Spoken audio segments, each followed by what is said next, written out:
Chers amis, bonjour. Nous arrivons cette semaine à la paracha de Matot. Plus exactement, nous allons lire deux parachiotes, Matot et Maasé. Et en parallèle, nous arrivons dans la deuxième Haftara, qui est tirée du livre de Jérémie et qui fait partie des Haftarot qui rappellent la destruction du temple, puisque nous sommes dans cette période des 3 semaines jusqu'à Tisha B'Av.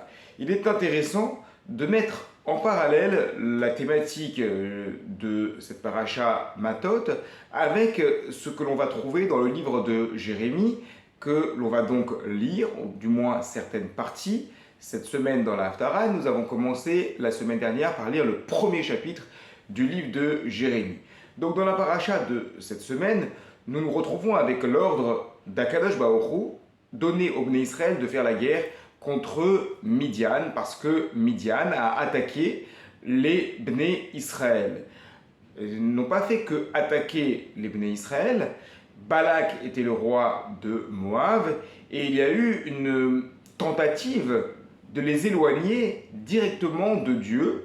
Comment? En instaurant parmi eux de la débauche, puisque des contingents de jeunes femmes provenant de Moab, alliées de Midian ainsi que de Midian, ont été envoyées dans les campements des Bnei Israël dans le but explicite d'instaurer de la débauche, sachant que la conséquence de la débauche va être le fait de s'éloigner de Dieu et donc automatiquement de servir d'autres dieux.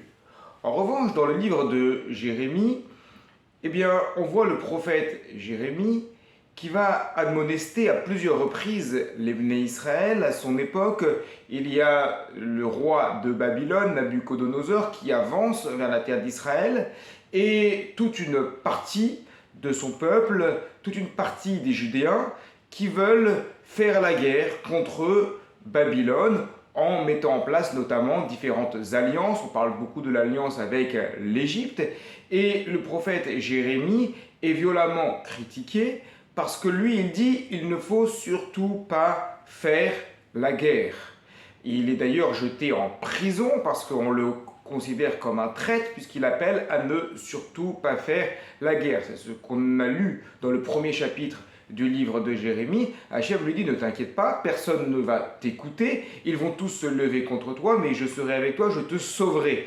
Et ce qui est assez marquant dans ce premier chapitre du livre de Jérémie, c'est qu'Hachem ne dit pas qu'il va le sauver de l'attaque des nations ennemies, mais qu'il va le sauver de ceux qui, parmi son peuple, vont s'élever contre lui en le traitant de traître. Donc on voit d'un côté dans la paracha Matot qu'il y a une guerre, qui est même mentionné directement par Akadosh Baruch Hu, qui va être mené par Elazar à Cohen, le fils de Aaron à Cohen, avec la bénédiction de Moshe Rabbeinu et sous l'ordre d'Hachem, alors que dans le livre de Jérémie, au contraire, une des thématiques principales va être surtout ne pas faire la guerre, ce n'est pas le moment de se battre. Donc on navigue un peu entre la paracha qui nous montre l'exemple d'un peuple d'Israël qui va défendre l'honneur de Dieu par les armes, et d'un autre côté la Haftara et le livre de Jérémie de manière générale, dans lequel on nous montre que la guerre n'est pas désirée, ce n'est pas le moment de faire la guerre. Comment naviguer entre tout ça? On va donner déjà une première idée pour cette semaine.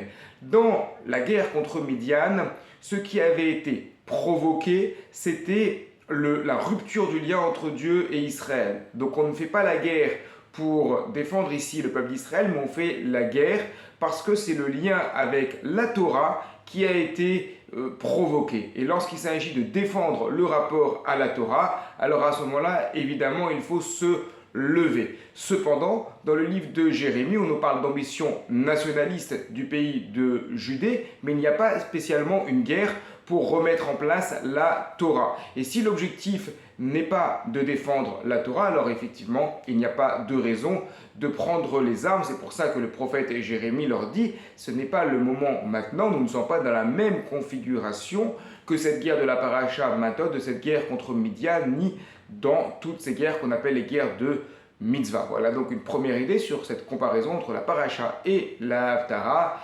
Je vous souhaite Shabbat Shalom et à la semaine prochaine.